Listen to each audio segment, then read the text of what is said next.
नमस्ते दोस्तों, good morning सभी को। जय हिंद, जय भारत। आज हम शुरू करने वाले हैं हमारा 8 जनवरी का करंट अफेयर। 8 जनवरी हो चुकी है, 8 दिन निकल चुके हैं इस नए साल के और हमें पता भी नहीं चल रहा है। तो चलिए, आज से अगर आपने ये क्लास देखना स्टार्ट करी है तो सबसे पहले मैं आपका बहुत तहे दिल से वेलकम करता हूँ। मैं हूँ नितिन माथुर और मैं आपको हर रोज़ मिलूंगा इसी टाइम पे और आपको डेली की डेली क्लास मिला करेगी।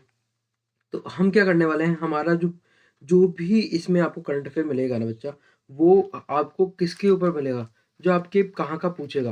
डेफिनेटली मैं आपके लिए फालतू का करंट अफेयर नहीं लाऊंगा, क्योंकि मैं फालतू करंट अफेयर लाकर आपको कंटेंट बढ़ाकर देने का काम नहीं करूंगा। मैं कोशिश करूंगा कि वो पिन पॉइंट कंटेंट में लेकर आऊँ जो कि आपके पेपर के लिए काम का हो, क्योंकि आप टाइम सेव करने मेरे पास आ रहे हो ना।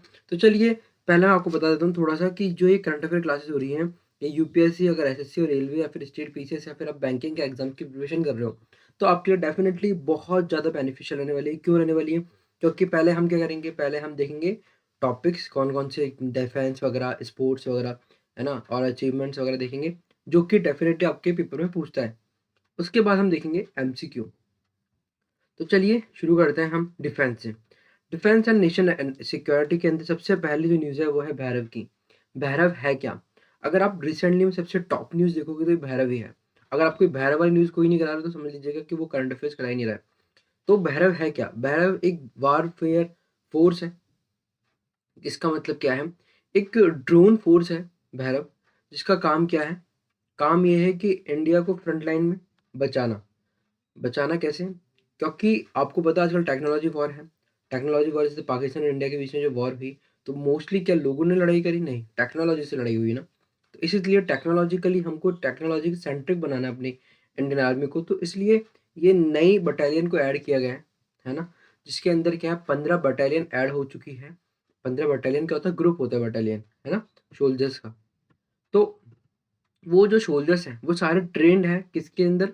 ड्रोन को फंक्शनिंग कराने में, ड्रोन चलाने में। तो यही सारी चीज़ें यहाँ पर है कि इंडियन आर्मी ने ऑफिशियली लॉन्च की है first ever specialised drone warfare force, जिसका नाम क्या है? भैरव। ये क्या काम करेगी? ये काम ये करेगी कि आपको ड्रोन को ऑपरेट करेगी और जो सामने जो विपक्षी देश है, जो हम पे हमला करने का प्रयास कर रहा है, एक तो उस पे निगरानी रखेगी और दूसरा पिन पॉइंट हमला कर पाएंगे, है ना।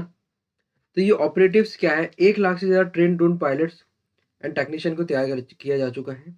ऑर्गेनाइजेशन करंटली जो है 15 बटालियन सभी करंटली वर्क कर रही है, मतलब तैयार कर दी गई है और इसके नंबर 25 तक होने की संभावना है। 25 बटालियन तक हो सकते हैं। इसका यूज़ क्या है? आपके नॉर्थ और वेस्टर्न बॉर्डर्स पे प्रोटेक्शन के लिए है। क्योंकि आपको पता है नॉर्थ और वेस्टर्न कौन सी हो गई? वेस्टर्न में तो आपके आगे पाकिस्तान वाली बॉर्डर, जहाँ गुजरात, राजस्थान, है ना, और पंजाब वगैरह रीजन, और फिर आगे ऊपर नॉर्थर्न साइड में आप देखोगे तो जम्मू कश्मीर, जहाँ पर थोड़ा चाइना का भी रोल है ना। और हो क्या रहा है, प्रॉब्लम इसी एरिया में ज़्यादा हो रही है, क्योंकि यहाँ पाकिस्तान बाहर नहीं आ रहा है, यहाँ चाइना बाहर नहीं आ रहा है। The force will feature in the army per day parade on Jan 15, 2026 इन जयपुर। तो अभी जयपुर में एक परेड होने वाली है 15 जनवरी को, आर्मी डे परेड जिसको हम कहते हैं। तो उसके अंदर इस चीज़ का एक तरह से डेब्यू दिखाया जाएगा। अब बात आते हैं सूर्यास्त्र। सूर्यास्त्र पहला इंडिजिनस रॉकेट लॉन्चर सिस्टम है, जिसको किसके कॉन्ट्रैक्ट के द्वारा बनाया गया? INIBE के द्वारा। अभी सूर्यास्त है ना, ये भी बहुत इंपॉर्टेंट न्यूज़ है। क्यों ये न्यूज़ इंपॉर्टेंट है? इसके पीछे कारण क्या है? जो भी चीज़ पहली बार होती है ना, वो बहुत इंपॉर्टेंट हो जाती है। तो ये पहली बार हुआ है कुछ। तो ये क्या है कि ministry of defence signed an emergency procurement contract with NIBE। किसी संग कॉन्ट्रैक्ट साइन किया गया NIBE के संग, कितने का? 293 करोड़ का। कैपेबिलिटी क्या है इसकी, जो ये सूर्यास्त्र है? ये first indigenous universal multi calibre system है। It has a range of 150 से 300 किलोमीटर की सी रेंज है, with a circular error probable of less than 5 metres. Pinpointed है ये रॉकेट भी।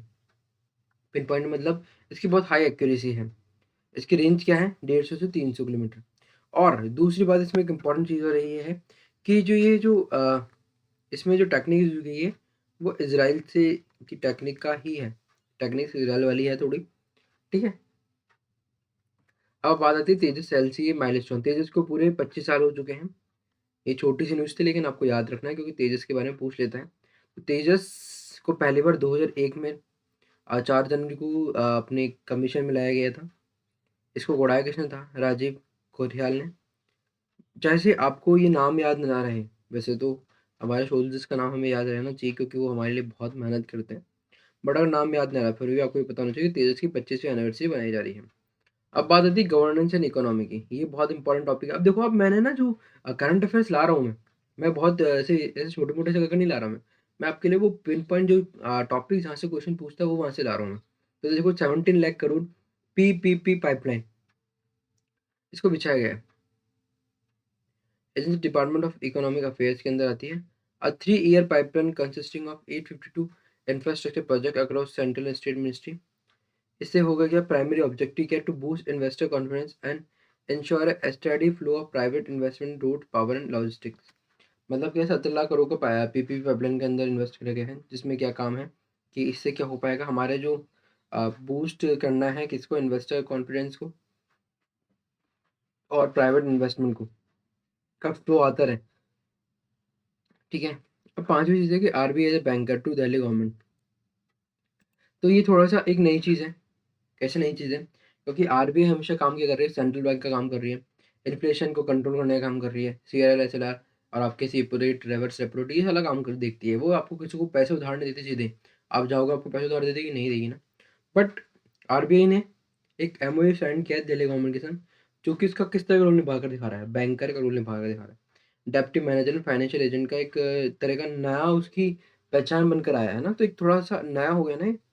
तो अब इससे हो क्या रहा है कि जो आपके एसडीआर मिलता है, स्टेट डेवलपमेंट लोन मिलता है, वो उसके अंदर परसेंटेज कम हो चुकी, तो अब स्टेट को आराम से डेवलपमेंट लोन मिल जाएगा, कम इंटरेस्ट रेट पे। पहले क्या होता था, ये 12 से 13% हुआ करती थी, बट अभी 7% है। अब बात आती है इंडिया जीडीपी प्रोजेक्शन, है ना? तो इन फाइनेंशियल ईयर 2026 प्रोजेक्शन 7.4% थी, जो कि रियल जीडीपी है ना। अब जो आपकी 2027 है इसमें 6.9% एल नीनो पैटर्न के कारण, है ना, और स्लगिश ग्लोबल ट्रेड ऐसे हेडविंड्स। तो ये कारण क्या है आपके जीडीपी प्रोजेक्शंस का? कारण ये है कि देखो, एक तो एल नीनो का कारण है और दूसरा भी ग्लोबल ट्रेड में बहुत प्रॉब्लम चल रही है। यूएसए टैरिफ बढ़ा रहा है, ये बहुत प्रॉब्लम्स कर रहा है। और वर्ल्ड आपके वॉर जैसे कंडीशन, बहुत से देशों के बीच में कॉन्फ्लिक्ट चल रहे हैं, जो कि क्या करता है एक तरह से, मान लीजिए, जहाँ से अब होता क्या है, टैरिफ बढ़ेगा तो आपको चीज़ें महँगी मिलेगी, तो जीडीपी पे असर पड़ेगा। और दूसरा क्या होता है, अगर कोई कहीं वॉर की कंडीशन है, तो डेफ़िनेटली वो बाकी कंट्रीज़ की इकोनॉमी को भी इफ़ेक्ट करती है। कैसे इफ़ेक्ट करती है? मान लीजिए कि मैं आपको इसका एग्ज़ाम्पल इसलिए दे रहा हूँ, क्योंकि आपको ये इकोनॉमी समझना पड़ेगा कि एक ऐसे मान लीजिए एक एक ए देश है और एक बी देश है और हमारा इंडिया ये है ना? तो मान लीजिए ए और बी की लड़ाई चल रही है, ए और बी की लड़ाई चल रही है ना? तो अब ए का क्या करेगा? अब मान लीजिए इंडिया जो है ए से कुछ रॉ मटेरियल परचेज़ करता था, ठीक है? और पर इंडिया बी का भी दोस्त है, बी का भी दोस्त है। पर इन दोनों के बीच में तो कॉन्फ्लिक्ट हो रहा है, तो ए बोलेगा कि भाई तुम ये जो प्रोडक्ट मेरे से लेते हो ना, तो अगर तुम बी से नहीं लोगे तो मैं तुम्हें जो दाम में दे रहा हूँ, अभी दे दूँगा। बट अगर तुम बी से लोगे सामान, मतलब तुम बी से भी दोस्ती दिखाओगे, तो मैं तुम्हारे को चीज़ें महँगी दूँगा या फिर मैं दूँगा भी, रॉ मटेरियल सप्लाई थोड़ी कम कर दूँगा। तो इनडायरेक्टली आप देखोगे इंडिया पे एक कॉन्फ्लिक्ट का असर पड़ रहा है। क्यों पड़ रहा है? क्योंकि हम इम्पोर्ट एक्सपोर्ट भी तो कर रहे हैं ना भाई। फिर बोलेगा, ये बोलेगा देखो मैं तुम्हारे इम्पोर्ट से सामान तुम्हारे यहाँ से आएगा, मैं उस पे बहुत ज़्यादा टैरिफ लगा दूँगा। तो हमारे यहाँ पर महँगा बिकेगा सामान। आप बोलोगे तो हमको क्या दिक्कत है, हमारे को तो ज़्यादा पैसे देगा। नहीं भाई, और टैरिफ क्या है, गवर्नमेंट के अंदर तो जा रहा है, ए वाले गवर्नमेंट के अंदर ही तो। और इससे क्या होगा, सामान महँगा होगा तो वहाँ पर जो लोग हैं, तो मान लीजिए कंपेयर करके देखो, एक राम है और एक श्याम है। राम और श्याम 2 अलग-अलग कंपनी है, एक श्याम कंपनी ए वाले देश की ही कंपनी है और राम हमारे इंडिया की कंपनी है। तो अब राम को जब टैरिफ लगने के बाद उसकी रेट बनती है, सामान दोनों सेम ही है। इसकी बन रही है ₹50 और इसकी बन रही है श्याम की, जो अंदर आपकी खुद के देश में बनती है, उसकी रेट है ₹10। तो कोई पर्सन आ रहा है जिसका नाम है घनश्याम, वो क्या करेगा? वो ₹10 वाली चीज़ खरीदेगा या ₹50 वाली चीज़ खरीदेगा? तो आप सिंपल बोलोगे ₹10 वाली चीज़ खरीदेगा। क्यों खरीदेगा वो 10 वाली? क्योंकि वो अपनी कॉस्ट जेब को देखेगा ना यार, कि मेरे पास तो मैं पैसा बचाऊँगा ना, सामान तो दोनों सेम ही आ रहा है। तो अब इससे क्या होगा, आर की जो सेलिंग है वो कम हो जाएगी, सेल कम हो जाएगी। तो ऑटोमेटिक सी जो बात थी कि ये जो कॉन्फ्लिक्ट है ना, बहुत असर देता है किस पे? एक तरह से आपके इकोनॉमी पे। तो जो हमने बात करी जीडीपी प्रोजेक्शन के अंदर। अब बात आती है आपके एमओएसपीआई जो है, ministry of statistics programme implementation. इन्होंने क्या अभी नया एक मास्कॉट रिलीज करा है जिसका नाम क्या है, सांख्यिकी। और इनका एक है ना थीम भी है, डाटा ऑफ डेवलपमेंट, ऐसा कुछ इनकी थीम है, DOD से मैं याद रखता हूँ मैं। तो उनके भी थीम भी है, लेकिन आपको याद रखना है कि अभी जो स्टेटिस्टिक्स डिपार्टमेंट है उसने अभी एक मास्कॉट रिलीज करा है जिसका नाम क्या है, सांख्यिकी। ठीक है, सांख्यिकी का कारण क्या है, इनका मेन ऑब्जेक्टिव क्या है कि जो डाटा होता है ना वो नॉर्मल पीपल के लिए बहुत ज़्यादा कॉम्प्लेक्स दिखता है उनको, तो उनके लिए सिंप्लीफाई करना चीज़ों को, और एक आम जनता तक पता लगाना कि आम जनता तक पहुँचाना कि जो भी चीज़ें हमारे देश में जो डाटा स्टेटिकली काम हो रहा है ना, वो छोटे या फिर लोअर लेवल तक पहुँचाने का काम करने की कोशिश करते हैं। साइंस एंड एनवायरनमेंट का क्वेश्चन सबसे बहुत ज़्यादा पूछेगा, क्यों पूछेगा? इसके पीछे कारण अगर आप यूपीएससी का पेपर देखोगे, एसएससी का पेपर देखोगे, तो यहाँ पर अब साइंस के क्वेश्चन बहुत अच्छे आने लगे और करंट अफेयर से रिलेटेड अगर बहुत अच्छे आने लगे। कैसे टेक्नोलॉजी के आने लगे क्वेश्चंस। इसके अलावा आपकी कोई नई स्पीचीज़ आ रही है उसके बारे में आ जाता है। तो और अगर मैं यूपीएससी के बेसिस से बात करूँ तो भैया यूपीएससी में गेम है, वो है प्री का। प्री के अंदर एक बात आपने देखी होगी कि एक तो देता है कोई जो सिविल सर्विसेज की प्रिपरेशन कर रहा है, जिसमें आईएएस, आईएफएस वगैरह का। दूसरा होता है सेम प्री उसके लिए लग रहा है, आईएफओएस के लिए, इंडियन फॉरेस्ट सर्विस वाले बंदे के लिए भी। तो ये दोनों बंदे जब पेपर दे रहे हैं तो प्रॉब्लम पता है कहाँ आती है? प्रॉब्लम आती है प्री को पेपर बनाने में, क्योंकि उनको प्री का पेपर ऐसा बनाना है जो इस बंदे के लिए भी हो और इस बंदे के लिए हो।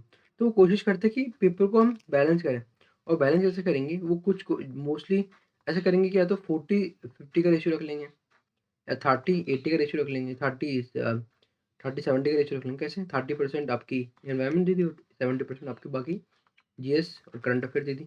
तो वो जो 30% निकल रहा है ना, वो 30% में करंट अफेयर्स कहाँ से आ रहे हैं? इकोनॉमी के डाल देंगे, इकोनॉमी के क्वेश्चन ज़्यादा, सॉरी इकोनॉमी एनवायरनमेंट के क्वेश्चन डाल देंगे।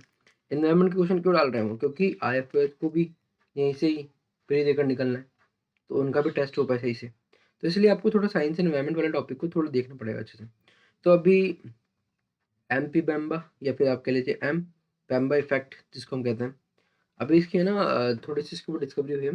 इसमें क्या है, scientist from JNCASR Bengaluru proved why hot water freeze water faster than cold water. तो जो ये फैक्ट है कि एक एम पैम्बा इफेक्ट होता है, जिसमें क्या कहते हैं, जो हॉट वाटर होता है वो ज़्यादा जल्दी फ्रीज होता है as compare to cold water. इसके पीछे कारण क्या है? Hot water molecule take a more direct pathway to ice nucleations bypassing certain energy barrier that cold water molecules encounter. मतलब कि जो हॉट वाटर होते हैं ना, वो आराम से रास्ता दे देते हैं किसको, आइस न्यूक्लिएशंस को, by passing certain energy barriers, है ना। वहीं पर जो कोल्ड वाटर के मॉलिक्यूल्स होते हैं वो उसको एनकाउंटर करते हैं, उसको रोकने का काम करते हैं। तो इसलिए जो आपका हॉट वाटर है वो जल्दी से फ्रीज हो जाता है as compare to cold water. अब एक की ये मैंने कल भी कराया था, कैलमेरिया मिजोरमेंसिस, या मिजोरम के अंदर सॉरी हाँ, मिजोरम के अंदर ही आपकी रेड स्नेक मिला, रीड स्नेक। ठीक है, रेप्टाइल का ही मेंबर है जो कि नॉन वेनेमस है। ठीक है, अभी तक क्या होता है, जो ये जीनस है, थोड़ा सा मैं बता देता हूँ, मैंने कल भी बताई थी बात, कि जो कैलमेरिया है ये जीनस जो है, इसके अंदर ये स्पीसीज होती है मिजोरमेंसिस, ये नई स्पीसीज फाउंड हुई है। तो ये जो स्पीसीज है ना, ये किसके अंदर आएगी, इस जीनस कैलमेरिया में। तो अभी तक इसमें 69 स्पीसीज थी, प्लस अभी भी नई वाली जो नई स्पीसीज मिली, तो अब टोटल कितनी हो गई, 70 स्पीसीज हो गई। पर ये नॉन वेनमस स्नेक होता है। ठीक है, ये नॉकटर्नल होता है, रात में ही ज़्यादा देखने को मिलेगा। और दूसरी बात, सेमी पोसोरियल, ये क्या रहता है, ज़मीन के अंदर रहता है। अब बात आती है आदित्य एल1, बहुत अच्छे से याद होगा आपको आदित्य एल1 क्या के लिए था ये।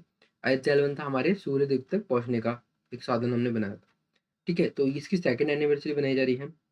Astro release 23 TB of mission data to the public as a solar mission completed 2 years of lag, किसको बोलते हैं, लैग्रेंज पॉइंट L1।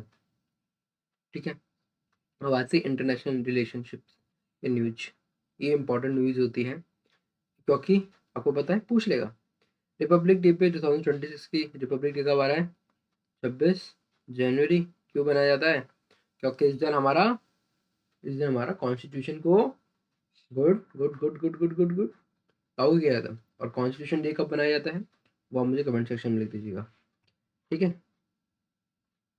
तो अभी इन्विटेशन दिया गया है किसको, उर्सुल वॉन डर लेयन को। किसके प्रेसिडेंट है, यूरोपियन यूनियन के कमीशन है ना, यूरोपियन कमीशन के। And Antonio Costa, president of European council, as a chief guest. ठीक है। एक तो आप उर्सुला ऐसे याद कर लो, उर्सुला और एंटो, उर उड़ती आंट ऐसे याद कर लो बस आप तो। उर्स आंट, उड़ती आंट, ठीक है। फोकस किस लिए किया गया है? क्योंकि इंडिया और यूरोप है, उसके अंदर क्या होगा, फ्री ट्रेड एग्रीमेंट पास हो सके और नेगोशिएशन हो सके। तो हम किसी को बुला रहे हैं तो हम कर क्या रहे हैं? खातिरदारी करेंगे। तो खातिरदारी करने के बाद हमारे मेहमान बन जाएंगे, फिर थोड़ा फ्रेंडली नेचर बनते हैं, फ्रेंडली नेचर हमारे जब इसमें डेवलप होगा तो हमारे एग्रीमेंट्स के ऊपर नेगोशिएशन में थोड़ा सा हमको हेल्प मिलती है, क्योंकि जब आपके दो दोस्त होते हैं ना तो आराम से आपका एग्रीमेंट जो है दोस्ती में हो जाता है सही से, ठीक है। अब बात आती है अपॉइंटमेंट्स एंड स्पोर्ट्स की। GI council S Prakash appointed as CEO for the health insurance ecosystem. जो जीआई काउंसिल है, ठीक है, उसके अंदर एस प्रकाश को अपॉइंट किया गया S CEO for the health insurance ecosystem के लिए। काउंसिल फॉर लेदर एक्सपोर्ट्स में रमेश कुमार जनेजा को चेयरमैन बनाया गया है, ठीक है। जुनेजा, जुनेजा जिससे लेदर से आप याद रखना, जुनेजा और लेदर, ठीक है। ठीक है, हाँ वैसे ईपीसी आपके जो अपैरल एक्सपोर्ट प्रमोशन काउंसिल है, उनके जो चेयरमैन बनाए गए हैं वो हैं ए शक्तिवेल। और क्रिकेट के अंदर भी न्यूज़ देखेंगे आप, तो आईसीसी ने अभी रिजेक्ट कर दी है बांग्लादेश की डिमांड की। वो क्या कह रहे थे कि हमारे यहाँ जो T20 होने वाला है इंडिया में वो ना हो। Just second.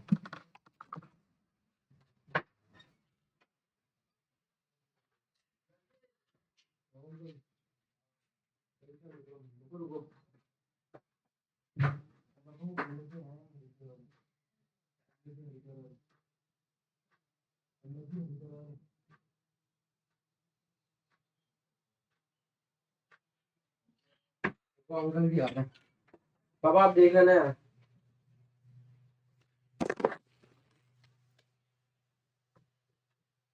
What is the name of specialist drone warfare.